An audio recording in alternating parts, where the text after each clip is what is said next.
Good morning everyone. जैसा कि हमने पिछले क्लास में आपको होमवर्क किया था, एनसीईआरटी का 1.1 1.2 हमने सॉल्व कर चुका था। अब जो हमें सॉल्व करना था वो हमारा होमवर्क था 1.2 सॉरी 1.3 1.4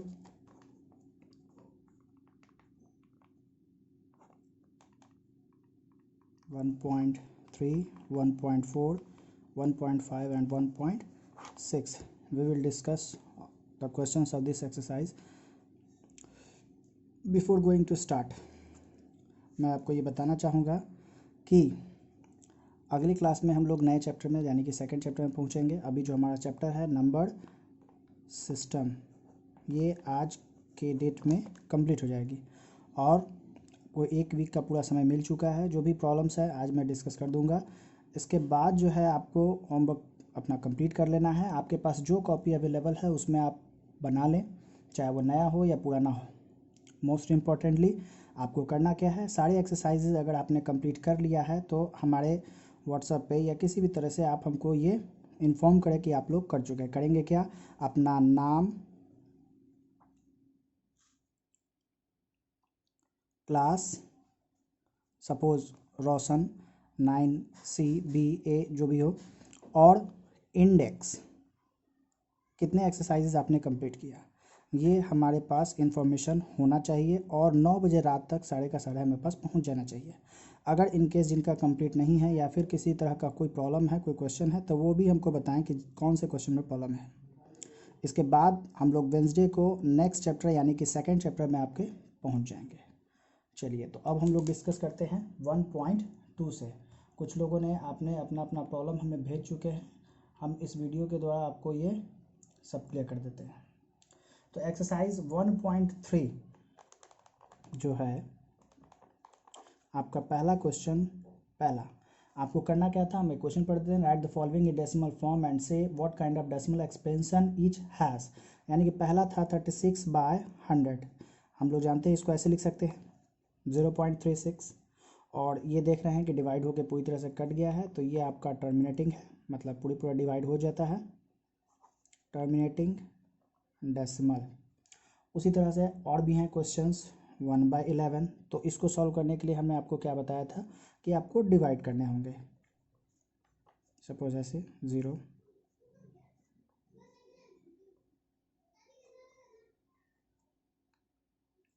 फिर 0 नहीं कटेगा, फिर 0 देंगे, फिर यहाँ पे अपने आप 0 आ जाएगा 9 टाइम्स। तो इस तरह से बढ़ते चला जाएगा। तो हम देख सकते हैं कि 1/11 इक्वल टू 0.09, और ये रेकरिंग 0.9 पर। इसका मतलब है कि आपका 0.9 बार बार रिपीट करेगा। तो ये हमारा हो जाता है रिपीटिंग डेसिमल। आप लोग इसको फुल आप बुक में देखेंगे तो इसको इस तरह से इंट्रोड्यूस किया होगा, नॉन टर्मिनेटिंग रिपीटिंग डेसिमल। और ये क्या था आपका टर्मिनेटिंग डेसिमल। दोनों ही रेशनल नंबर के फॉर्म है। तो इस तरह से बाकी आप लोग डिवाइड कर सकते हैं। क्वेश्चन नंबर 2 हम लोग पिछले क्लास में डिस्कस कर चुके हैं।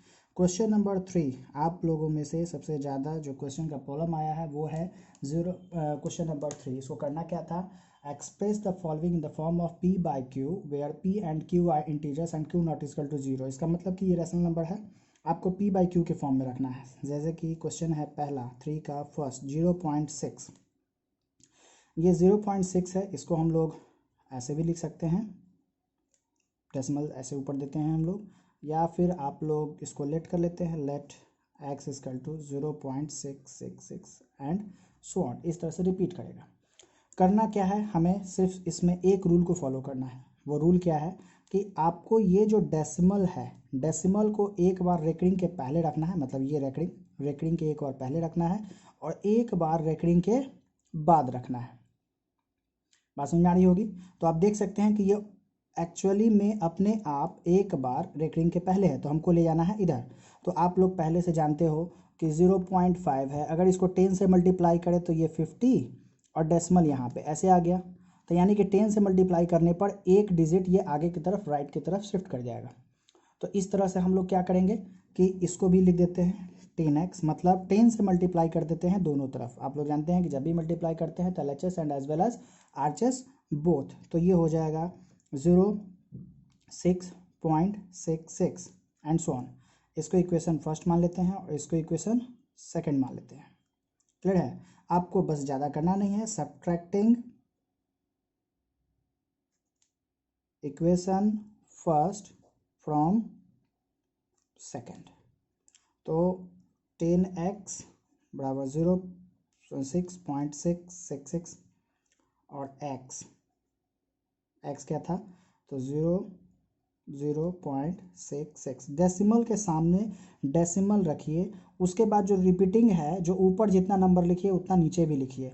अब इससे कोई फ़र्क नहीं पड़ता आप 3 रखेंगे 4 रखेंगे, चूँकि ये रेकरिंग है, ये नंबर जो है रिपीट कर रहे हैं, तो आपस में चाहे आप जितना भी लिखते जाए इक्वल नंबर में आते जाएगा। इसलिए यहाँ पर घटाते समय बहुत लोगों को ये प्रॉब्लम आता है। इस बात का ध्यान रखना है कि डेसिमल के सामने डेसिमल, यहाँ पर देखिए 6.66 था, हमने लिखा, फिर यहाँ पर पॉइंट के बाद 6 था, तो पॉइंट के सामने पॉइंट और पॉइंट के बाद 6 को रिपीट किया हमने। ये था आपका सेकेंड इक्वेशन, ये था आपका फर्स्ट इक्वेशन, हमने घटा दिया। 10x में से x जाएगा तो ये 9x हो जाएगा, और इधर देखिए 6 ये 0 हो जाएगा और ये 6 आ गया, तो x इक्वल टू 6/9। 3 2 या 6, 3 3 या 9, तो ये आ गया आपका आंसर। इसी क्वेश्चन में हमारे पास और भी क्वेश्चंस हैं, जैसे कि हम लोग देख सकते हैं सेकंड नंबर है 0.47। मान लीजिए कि यहाँ पर सिर्फ 7 पर रेकरिंग है, सिर्फ 7 पे है, तो हमने क्या रूल बताया आपको कि डेसिमल को एक बार 7 के पहले और एक बार बाद में ले जाना है आपको। तो इस डेसिमल को यहाँ पर यानी कि एक डिजिट राइट में शिफ्ट करने के लिए हम लोग क्या करेंगे, पहले लेट कर लेते हैं, लेट x इक्वल टू 0.4777, इस तरह से रिपीट कर रहा है, ये इक्वेशन फर्स्ट हो गया आपका। तो इसी तरह से आपका सेकेंड इक्वेशन क्या हो जाएगा, 10x, मतलब डेसिमल को हमको एक डिजिट आगे ले जाना है, तो ये हो जाएगा 4.777, ये हो गया सेकेंड। और हमने क्या बोला था, डेसिमल को एक बार रेकरिंग के पहले और एक बार बाद में, तो यहाँ पर डेसिमल क्या होगा, यहाँ पे जाना है, तो कितने डिजिट, 1 2 2 डिजिट आगे ले जाना है। मेन ये है आपका, ये यानी कि x वाला, फर्स्ट वाले में ही हमको मल्टीप्लाई, नहीं कि इसमें आप लोग मल्टीप्लाई करेंगे, किसमें मल्टीप्लाई करेंगे, इसमें। तो यहाँ से आपको डेसिमल को 2 डिजिट आगे ले जाना है, यानी कि 100 से मल्टीप्लाई करना है, 100x, तो ये हो जाएगा 47.777। और हमने आपको बताया था कि सब्ट्रैक्ट किसको करना है, तो रेकरिंग के बाद वाले में से और रेकरिंग के पहले वाले में से। बाद वाले मतलब कि रेकरिंग के बाद जो डेसिमल गया है, मतलब ये, यानी कि subtracting equation third from second, third from second, तो इस तरह से हो जाता है 100x 47.77, ये हो गया आपका थर्ड इक्वेशन। और रेकरिंग के पहले, मतलब कि रेकरिंग था 7 के पहले यहाँ पे पॉइंट होना चाहिए, तो ये आपका किस में है, तो सेकंड वाले इक्वेशन में। तो हमने बताया था कि डेसिमल के सामने डेसिमल रखिए, पॉइंट पॉइंट डेसिमल रख दिए, डेसिमल के पहले क्या था, 4 था, और उसके बाद 7 आप जितना नंबर रखें उसी को रिपीट करिए, घटाइए, तो इधर घट के आ जाएगा x और ये हो जाएगा 90। इस साइड आ जाते हैं 0 पॉइंट, साथ में चढ़ गया 3 43, यानी कि x इज इक्वल्स टू 43/90।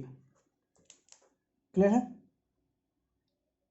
इस तरह से आपके पास एक क्वेश्चन नंबर 4 है। 4 में क्या है, तो 0.9999 इस तरह से दिया गया है, उसके बाद डेसिमल आपको दिया गया है।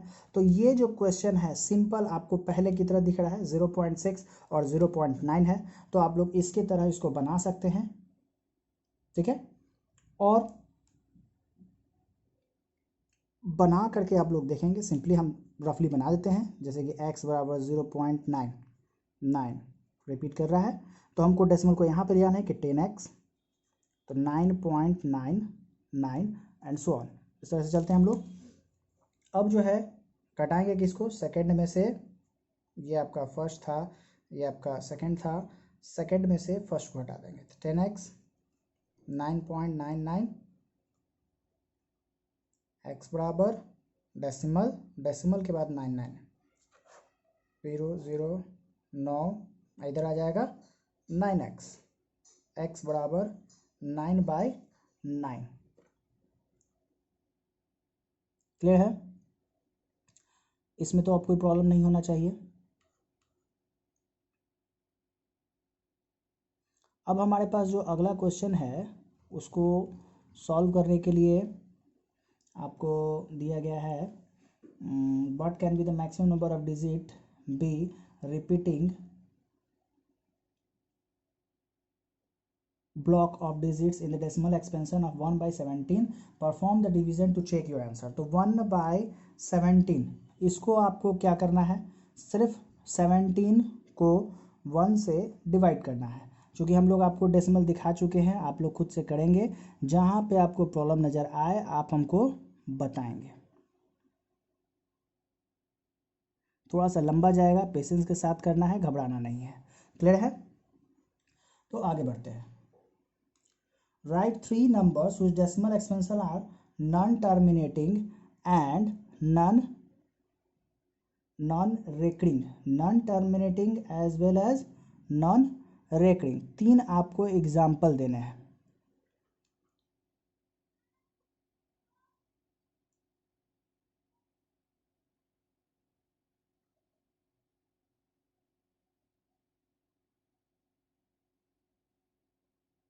√2, √3, √5 इस तरह से हम लोग दे देंगे तो काम चल जाएगा हमारा। क्योंकि जो नॉन टर्मिनेटिंग और नॉन रेकरिंग होंगे इसका मतलब कि वो इरेशनल नंबर होगा। इरेशनल नंबर आपको बताने में कोई दिक्कत नहीं होना चाहिए। इरेशनल नंबर आपको हम बता चुके हैं कि रूट जो कि परफेक्ट स्क्वायर रूट नहीं होते हैं उसको हम लोग आप लिख सकते हो कि ये इरेशनल नंबर है। उस तरह से √3, √5, √7 एंड सो ऑन, इस तरह से आगे बढ़ सकते हैं। ये था आपका 7 नंबर का क्वेश्चन। इसमें कोई हिचकिचाहट नहीं होनी चाहिए, बस आपको एग्जाम्पल देना है। अगर आप ये समझ चुके हैं तो आगे बता सकते हैं। अब हम लोग देखेंगे क्वेश्चन नंबर 8।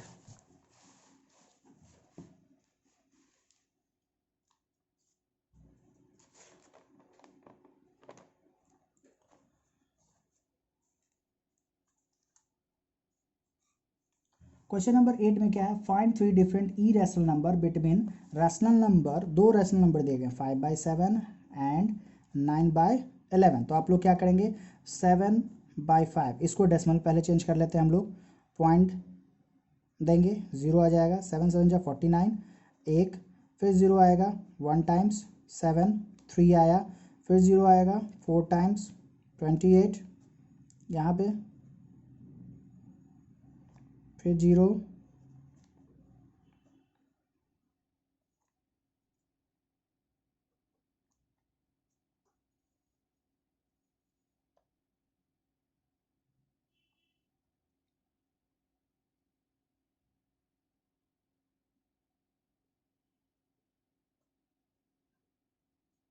अब देखिए यहाँ पर फिर से ये 5 रिपीट कर गया। इसका मतलब है कि 0.71714,285 यहाँ पर ये रेकरिंग हम लोग दे देंगे। मतलब इसके बाद ये खुद से रिपीट करेगा। तो 5/7 का हम लोग चेंज कर लिए। उस तरह से 9/11 है तो 11 को 9 से डिवाइड करेंगे। 0.0888 2 फिर 0,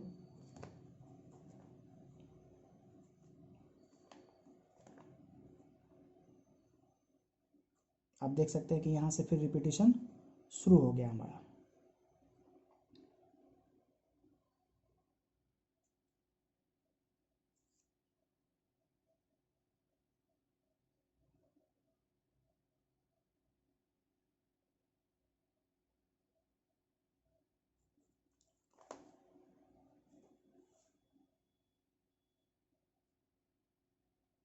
अब हमारे पास ऑप्शन में आ गया 0.71 और 0.8। इसके बीच में ई रैशनल नंबर लिखने हैं आपको। कितने, 3 लिखने हैं। तो आपको हम बताए थे कि 0.71 है ना, तो हम लोग इसको ऐसे भी लिख सकते हैं 720, फिर से 7200, 7200 एंड सो ऑन, ऐसे बढ़ाते जाएंगे। तो इस तरह से आप लोग 3 बनाकर ले लेंगे। क्वेश्चन नंबर 9 की बात करते हैं। 9 में क्या है आपका, 9 में आपको क्लासिफाई करना है कि नंबर रैशनल है या फिर ई रैशनल नंबर है। रैशनल है या फिर ई रैशनल नंबर है। तो √23। ये एक परफेक्ट स्क्वायर नहीं है, इसलिए ये आपका क्या कहलाएगा, इरेशनल नंबर। √225, ये स्क्वायर रूट सॉल्व होने पर 15 आ गया, जो कि आपका रैशनल हो गया। 0.3796, चूँकि ये पूरी तरह से डिविजिबल है, टर्मिनेटिंग है, टर्मिनेटिंग आपका किस में आता है, तो रैशनल नंबर में आता है।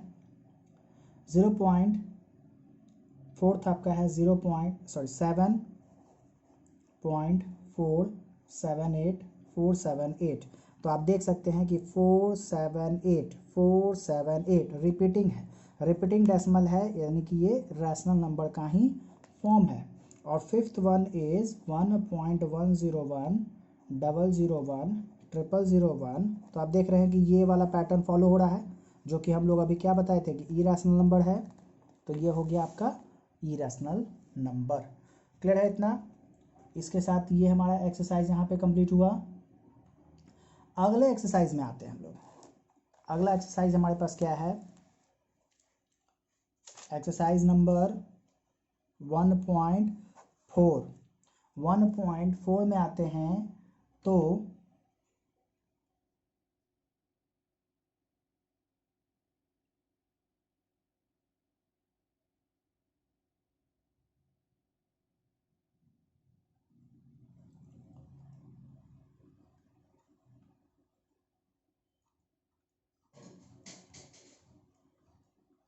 क्वेश्चन है विजुलाइज 3.765। अब इसको सक्सेसिव मैग्निफिकेशन से आपको नंबर लाइन पर रिप्रेजेंट करना है। अब सक्सेसिव मैग्निफिकेशन क्या होता है, तो आपको ये नंबर लाइन तो दिखा गया, 3, ये रहा 4, तो यहाँ पर आप देख सकते हैं कि 3.1 होगा, 3.2 होगा, 3.4 होगा, इस तरह से 3.5 होगा, 3.6 होगा और 3.7 होगा, 3.8 होगा। तो ये 3.7 और 3.8 के बीच में 7 के आगे वाला पार्ट पड़ेगा। अब यहाँ पर आप देखेंगे बुक में एनसीईआरटी में आपको इस तरह से जूम करके दिखाया गया है, मैग्नीफिकेशन करके, मैग्नीफाइंग ग्लास का इस्तेमाल करके, यानी कि ये दो फॉर्म में अब इस तरह से आ जाएगा नंबर लाइन पर। यहाँ पर दिखाएगा आपको 3.7 और ये हो गया 3.8। अब इसके बीच में आपको क्या दिखाना है हमको, 3.76। तो यहाँ पर से पहला जो स्टार्ट होगा 3.71, 3.71, यहाँ पे आ जाएगा 3.75 और उसके बाद आएगा 3.76, 3.77। तो 6 और 7 इन दोनों के बीच में आ जाएगा आपका, यहाँ पर फिर से आपको मैग्नीफाई करेंगे, आप बुक में एक बार अच्छे से हेल्प ले सकते हैं। यहाँ पे आ जाता है आपको 3.76। अब इसके बाद हमारे पास क्या आएगा, 3.761, 3.762, 3.763, 3.764, 3.765 और इस तरह से यहाँ पर आकर एंड होगा 3.7, 3.7669 आ जाएगा, उसके बाद 77 हो जाएगा। तो यहाँ तक हम लोग आएंगे। क्लियर है। तो ये आपको रिप्रेजेंट क्या करना था, 3.765। आप इसको अच्छे से फेयर कॉपी पर जब इस्तेमाल करेंगे तो रूलर का यानी कि स्केल का इस्तेमाल करके आप लोग दिखाएंगे। हर एक दो पॉइंट के बीच में 10 डिवीज़न होने चाहिए। हमारे पास स्पेस की कमी की वजह से हम सही से नहीं दिखा पाए हैं, लेकिन आपको समझना होगा कि यहाँ पर 10 डिवीज़न ही होंगे। क्लियर है। यहाँ भी 10 डिवीज़न होगा, 10 डिवीज़न के अंदर आपको दिखाते जाना है। इसको हम लोग बोलते हैं सक्सेसिव मैग्नीफिकेशन। अगला क्वेश्चन जो 2 है, आपको रिप्रेजेंट करना है 4.26। इसी तरह से सिंपली हम लोग रिप्रेजेंट करते हैं। आपके बुक में एक ऑप्शन दिया गया है, एक एग्जाम्पल दिया गया है, आप लोग इसको देखकर खुद से एक बार सॉल्व करेंगे। ठीक है, ये आपका टास्क होगा। इसके बाद हम लोग को एक्सरसाइज अगला आ जाता है, वो है आपके पास 1.5।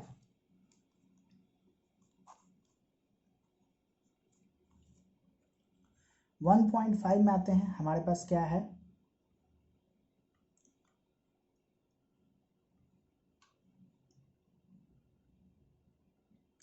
Classify the following rational number as rational और इरेशनल। आपको बताना है कि ये रैशनल है कि इरेशनल नंबर हैं। तो क्वेश्चन नंबर 1 का 1 2 माइनस रूट 5। आपको बता दें किसी भी रैशनल नंबर में इरेशनल नंबर को जोड़ा जाए, मतलब rational plus irrational number, rational minus irrational number, rational गुना इरेशनल, इन तीनों केस में हमारे पास इरेशनल नंबर आता है। और वही अगर हम लोग डिवाइड का बात करें, R for rational number, I for irrational number, don't get confuse. R for हम लोग यहाँ पर सिंपली आपको समझाना चाह रहे हैं कि रैशनल नंबर है, और आई फॉर इरेशनल नंबर, ऐसे I for E integers represent करते हैं। बस हम आपको समझाने के लिए यहाँ पे लिख दिए हैं कि R for rational number, I for integer. किसी भी दो रैशनल नंबर, रैशनल नंबर और ई रैशनल नंबर का जोड़ जो होगा वो ई रैशनल नंबर आएगा। उसी तरह से रैशनल नंबर और ई रैशनल नंबर का घटाव ई रैशनल नंबर आएगा, गुना भी ई रैशनल नंबर आएगा। लेकिन अब एग्जाम्पल देते हैं आपको, जैसे कि यही है पहला, ये एक आपको दिखाई दे रहा है कि 2 एक रैशनल नंबर है और ये एक ई रैशनल नंबर है, तो इन दोनों का जो घटाव होगा ई रैशनल नंबर होगा। क्लियर है आपको? अब देखिए, ये तीनों केस तो हम बता दिए। डिवाइड का बात करते हैं। कोई भी रैशनल और ई रैशनल को अगर आप लोग डिवाइड करते हैं तो रैशनल एज वेल एज ई रैशनल दोनों हो सकते हैं। अब हम लोग चेक करेंगे किस कंडीशन में होंगे या किस कंडीशन में नहीं होंगे। तो पहला क्वेश्चन में आप लोग देख सकते हैं इरेशनल नंबर है। दूसरा आपके पास दिया गया 3 प्लस रूट 23 माइनस रूट 23। तो यहाँ पर देख सकते हैं कि ये जब सॉल्व होगा तो इस तरह से कट जाएगा और आ जाएगा 3, जो कि आपका एक रैशनल नंबर है। उसी तरह से थर्ड हम लोग बात करते हैं 2 रूट 7 और 7 रूट 7। रूट 7 कट जाएंगे तो बच जाएगा आपके पास 2/7। ये भी क्या हो गया? रैशनल। 1/√2, हाँ अब देख सकते हैं ये एक रैशनल है और ये एक इरेशनल नंबर है। इन दोनों का डिवाइड यहाँ पर हम बताए थे कि इरेशनल भी हो सकता है, रैशनल भी। तो इस केस में आपको दिखाई दे रहा है कि ये इरेशनल है।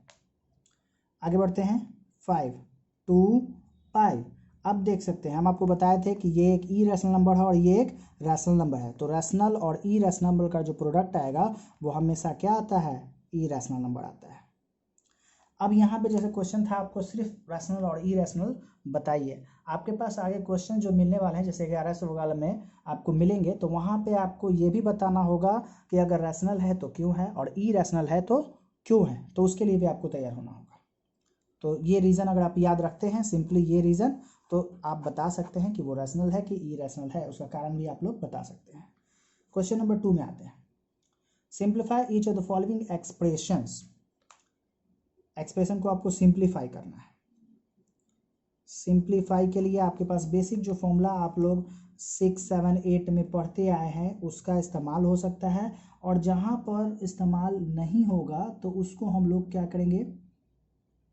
क्वेश्चंस क्लियर नहीं है, एक minute.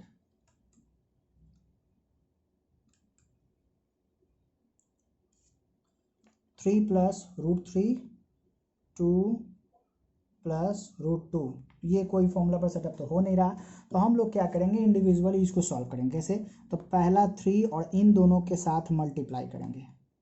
3 2 plus root 2 plus root 3 को इन दोनों के साथ कर दिए। 3 2 या 6, 3 root 2 plus 2 root 3 plus root 2 into root 3 root 6। अब देख सकते हैं एक जैसा कोई नहीं है, तो इसको आगे हम लोग फर्दर सॉल्व नहीं करेंगे, इतना ही पे छोड़ देंगे। 2 का सेकंड हमारे पास क्या है? 2 का सेकंड हम लोग देखेंगे तो 2 का सेकंड है 3 प्लस रूट 3, 3 माइनस रूट 3। हम थोड़ा सा फास्ट बता रहे हैं, समय का अभाव है, और दूसरी चीज़ हमें सारे एक्सरसाइज को भी सॉल्व करना है, तो आपको घबराना नहीं है। ये सारे का हम फोटो खींच करके आपको व्हाट्सएप ग्रुप में डाल देंगे, आप इसको देख भी सकते हैं। तो सिंपली पहले समझने पर फोकस करिए कि इसको कैसे समझना है, बाकी जितना भी हम सॉल्व कर रहे हैं आपके ग्रुप में डाल दिया जाएगा। तो देखिए, अब देखिए ये जो है 3 प्लस रूट 3, एक बार जोड़ो एक बार घटाओ। हमारे पास फॉर्मूला है a प्लस बी और a minus B, A square minus B square, यानी कि 3 का स्क्वायर माइनस रूट 3 का स्क्वायर। 3 का स्क्वायर 9, रूट 3 का स्क्वायर आपको पता होगा कि सेम नंबर जब रूट में हो तो उसको मल्टीप्लाई करने पर सेम नंबर बाहर आता है, यानी कि 3 आएगा। तो कितना आएगा 6। कोई दिक्कत? इस मेथड से भी बना सकते हैं, लेकिन आपके पास जब फॉर्मूला है तो फॉर्मूला का इस्तेमाल किया जा सकता है। बाकी आपको थर्ड में आते हैं, तो थर्ड जो है आपके पास √5 प्लस √2 का होल स्क्वायर। तो इसको सॉल्व करने के लिए हमारे पास फॉर्मूला क्या था, a प्लस बी का whole square, A square plus B square plus 2ab होता है। तो √5 यानी कि इसका स्क्वायर, √2 यानी कि इसका स्क्वायर, देख रहे हैं a square plus B square, दो सॉल्व कर चुके हैं, प्लस 2 है फॉर्मूला में, फिर एक जगह पे √5 है और √2 है। तो √5 का स्क्वायर 5, √2 का स्क्वायर 2, यहाँ पर 5 2 या 10, 2√10, 5 2 7 प्लस 2√10। क्वेश्चन नंबर 4 जो है आपका सिमिलर है सेकंड की तरह, इसको आप लोग बना सकते हैं। क्लियर है? अब आगे बढ़ते हैं।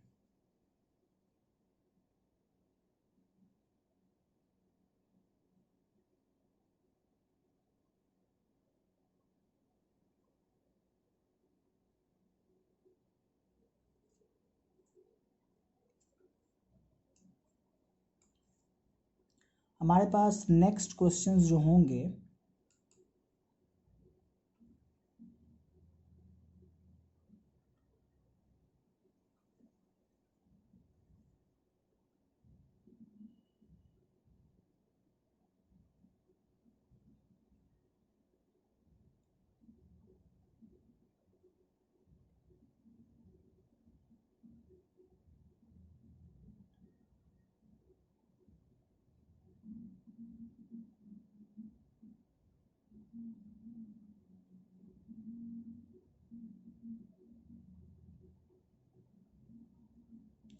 हमारे पास एक क्वेश्चन आया है। हम लोग सर्कमफ्रेंस पढ़े हैं, सर्कमफ्रेंस ऑफ सर्किल c बराबर 2πr या फिर c बराबर पाई इंटू डी। यहाँ पर इसको लिख सकते हैं c/d पाई। अब हम लोग जानते हैं कि पाई एक इरेशनल नंबर है। तो यहाँ पर ये रैशनल नंबर और ये रैशनल नंबर दोनों ही जब रैशनल नंबर होंगे, दोनों का रेशियो निकालने पर एक रैशनल नंबर आना चाहिए था, लेकिन हमारे पास इस फॉर्मूला के अकॉर्डिंग क्या है, पाई है। पाई और एक इरेशनल नंबर है, तो इसको जस्टिफाई कैसे किया जा सकता है, इससे कॉन्ट्रडिक्शन आ जाएगा कि हमारे पास गलत इन्फॉर्मेशन है कि पाई एक इरेशनल नंबर है। तो आपको यहाँ पर पाई जो रेशियो दिया गया है सर्कमफ्रेंस बाय डायमीटर, तो हमने पहले से पढ़ा है कि इंटीजर्स जो होंगे रैशनल नंबर में p/q, यानी कि p और q दोनों इंटीजर्स होते हैं। तो यहाँ पर हमारे पास एक कंफर्म नहीं है कि c क्या है, इंटीजर है, और d क्या है, इंटीजर्स हैं कि नहीं है। हो सकता है कि c इंटीजर नहीं हो और d इंटीजर हो, तब भी इस केस में ये रैशनल होगा। अगर d इंटीजर नहीं और c इंटीजर है, तब भी इस केस में इरेशनल नंबर ही मिलेगा। बात समझ में आ रही है? इसको फॉलो करते हुए हम लोग जस्टिफाई कर सकते हैं कि हमारा पाई जो है एक्चुअल में इरेशनल नंबर है। दोनों में से सी और डी में से किसी को भी हम लोग को ऐसा होना चाहिए था कि वो आपका एक इंटीजर हो, दोनों ही इंटीजर्स हो, एक क्या दोनों इंटीजर्स हो। आगे बढ़ते हैं। अब जैसे कि आपको हम बता चुके हैं कि √9.3, अब इसको नंबर लाइन पर रिप्रेजेंट करना है, तो आपको ज्योमेट्री सेट का जरूरत पड़ेगा। तो ज्योमेट्री सेट पर जो जरूरत पड़ने वाले चीज़ें हैं उसको हम लोग बाद में कंस्ट्रक्शन में एक साथ करेंगे, क्योंकि इस लॉकडाउन में हमारे पास तो अवेलेबिलिटी है नहीं। खैर, अब हमारे पास आते हैं रैशनलाइज करना है। रैशनलाइज, आपके पास जो नोट्स हम लोग प्रोवाइड किए थे, तो नोट्स में हमने लिखा था कि जो रैशनलाइजेशन होता है वो एक्चुअल में जैसे कि √7 है, ये क्वेश्चन है। तो इस क्वेश्चन में आप लोग देख सकते हैं कि √7 जो है डिनोमिनेटर में है, डिनोमिनेटर में रूट में आ गया। तो जब भी हमारे पास डिनोमिनेटर में रूट में आने लगे तो उस रूट को हटाने के हम लोग क्या करते हैं, इसको रैशनलाइज करते हैं। रैशनलाइज करने के लिए इस रूट यानी कि डिनोमिनेटर वाले नंबर को ऊपर और नीचे यानी कि न्यूमरेटर और डिनोमिनेटर बोथ में एक साथ मल्टीप्लाई करते हैं इस तरह से। तो ये हो गया रैशनलाइज। एक कुछ और क्वेश्चन हम लोग देख लेते हैं। अब जैसे कि क्वेश्चन है हमारे पास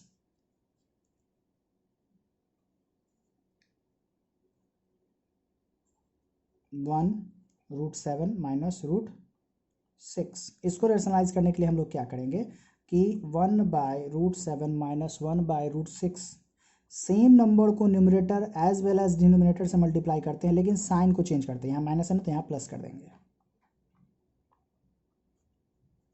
√7 प्लस √6, √7 यहाँ पर देखते हैं a माइनस बी और a प्लस बी, एक बार जोड़ो एक बार घटाओ, तो इसके लिए हमारे पास फॉर्मूला क्या होता है, a square minus B square, ये वाला फॉर्मूला, एक बार जोड़ो एक बार जोड़ एक बार घटाओ दिखाई दे रहा है, तो a square minus B square, तो √7 का स्क्वायर माइनस √6 का स्क्वायर। ऊपर में हम लोग कुछ नहीं कर सकते हैं, दो रेशन को जोड़ नहीं सकते हैं, इसको सॉल्व करते हैं। 7 चूँकि यहाँ पे सॉल्व होगा तो आप देख सकते हैं कि a square minus B square लिखते हैं डायरेक्ट, माइनस 6, तो √7 प्लस √6 डिवाइडेड बाई 1। इस तरह से आप लोग आगे क्वेश्चंस को भी सॉल्व कर लेंगे। ये आपका हो गया।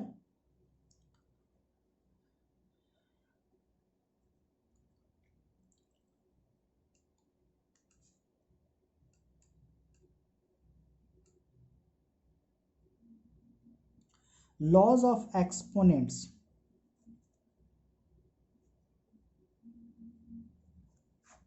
लॉज ऑफ एक्सपोनेंट्स आप लोग पहले भी पढ़ चुके हैं कि सपोज a का पावर x गुना a का पावर y, अगर बेस सेम है, पावर्स डिफरेंट है और दोनों का प्रोडक्ट निकालना हो तो a x प्लस y लिखते हैं। उसी तरह से similarly a x divided by a y, तो इस केस में a x माइनस y हो जाता है। a x divided by b का पावर x, दोनों में देखिए पावर सेम है, बस बेस डिफरेंट है, तो a बाय b का पावर x, इस तरह से हम लोग लिख सकते हैं। 4, a का पावर अगर 0 हो जाए, a का पावर 0 हो जाए तो पूरा वैल्यू क्या हो जाता है 1। a बाई बी है माइनस 1, तो इसको हम लोग रेसिप्रोकल लिख देते हैं। तो ये कुछ लॉज ऑफ एक्सपोनेंट्स जो आप लोग पहले से पढ़ चुके हैं।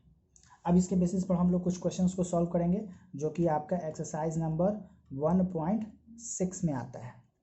एक्सरसाइज नंबर 1.6, इस एक्सरसाइज से भी बहुत सारे आप लोग में से स्टूडेंट ने क्वेश्चंस पूछे थे और मैंने सॉल्व करके भेजा था। ये लास्ट है हमारा, हम लोग इसको सॉल्व कर लेते हैं। अब जैसे कि क्वेश्चन नंबर 1 क्वेश्चन नंबर में हमारे पास है 64 पावर 1/2। तो देखिए 8 किसका स्क्वायर है, 8 का स्क्वायर, ऐसे लिख सकते हैं। हम कैसे कर रहे हैं, तो इसको देख रहे हैं पावर में क्या है, यहाँ पे पावर में क्या है, तो 2 है, तो यहाँ पर हम लोग क्या किए 2 के पावर में ले गए, 2 कट जाएंगे और ये हो जाएगा 8। आप लोग इसको ऐसे भी समझ सकते हैं, रूट है तो 64 8। सेकेंड आते हैं इसका 1 क्वेश्चन का ही थर्ड नंबर है, जैसे कि 1 2 5 1/3, तो इसको लिख सकते हैं 5 का पावर 3, चूँकि यहाँ पे 3 है इसलिए इसको 3 के पावर में रेस किए हम लोग इसको। अब 1/3, 3 कट जाएगा तो 5, इसको ऐसे भी लिख सकते थे आप 1 2 5 क्यूब रूट, तो आप जानते हैं कि ये 5 होगा। उस तरह से अब हम लोग आते हैं क्वेश्चन नंबर 2 में। 2 का कोई एक सॉल्व कर देते हैं आपके लिए। अब सपोज सेकंड है 32 2/5, तो ये आपको पता होना चाहिए कि 2 का पावर 5 लिख सकते हैं इसको, यहाँ पे 5 है इसलिए हम इसको भी 5 के पावर में ले जाते हैं। 2/5, 5 कैंसिल हुआ, 2 का पावर 2, तो ये हो जाएगा 4 आंसर। अब इसी के क्वेश्चन में आते हैं 4 में 1 2 5 माइनस 1/3, तो इसको क्या लिख सकते हैं 5 का पावर 3 माइनस 1/3 था पावर में, 3 कट गया तो यह 5 का पावर -1 बचा, इसको लिखेंगे 1/5। अब क्वेश्चन नंबर थर्ड का देखिए 2, थर्ड का पहला क्वेश्चन 2 2/3 गुना 2 1/5, तो 2 का पावर 2/3 1/5, 2 5 3 जा 15, 3 5 जा 15, अब 5 + 2। आपको बता दें कि इस वाले हम लोग फॉर्मूला का इस्तेमाल कर रहे हैं कि बेस सेम है, पावर्स को ऐड कर देंगे, एलसीएम लेंगे, 5 3 जा 15, 3 5 जा 5 2 जा 10 प्लस 5 3 जा 15 3, यानी कि 2 10 और 3 13/15, इस तरह से सॉल्व होगा। क्लियर होगा आपको। अब हम लोग बात करते हैं आगे और क्वेश्चंस हैं इसके, जैसे कि सेकेंड नंबर 1/3 का पावर 3 और ये रहा 7। अभी देखिए ये 7 जो है दोनों पर पावर है, इसमें कंफ्यूज नहीं करना है। 1 का पावर 7 और 3 का पावर 3 इंटू 7, पावर मल्टीप्लाई हो जाते हैं, ठीक है। तो ऊपर 1 का पावर कितना भी ले जाए 1 ही रहेगा, और 3 का पावर 7 3 21, ऐसे लिख दिया हमने। थर्ड 11 का पावर 1/2 है और 11 का पावर 1/4 है। बेस बेस सेम है, डिवाइड में है, तो 11 1/2 माइनस 1/4, हाफ में से क्वार्टर को घटाएंगे तो क्या बचेगा हमारे पास, तो 1/2। क्लियर है। Fourth 7 1/2 multiply 8 1/2। अभी हमने इसका बताया नहीं, आपके पास फॉर्मूला होना चाहिए कि अगर a का पावर x है और गुना में b का पावर x है। यहाँ पर देखिए क्या है, पहले हम लोग जो नियम पढ़े थे ये वाला कि a बेस सेम है पावर डिफरेंट है, यहाँ पे क्या है पावर सेम है और बेस डिफरेंट। तो इस केस में हम लोग क्या करते हैं a इंटू बी, अब पावर रिमेन्स सेम, इस तरह सॉल्व करते हैं। तो 7 इंटू 8 और ये ऊपर में रह जाएगा आपका हाफ पावर 56 1/2। क्लियर है। तो इसी के साथ हमारा एक नंबर सिस्टम कंप्लीट हो गया।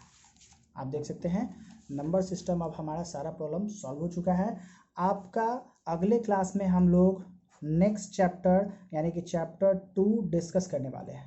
डिस्कस करने से पहले हम आपको शुरुआत में बता चुके हैं, हमारे प्रिय भावकों से अनुरोध है, मैं रविकुमार आपको ये सूचना देना चाहता हूँ कि आपने अपने बच्चों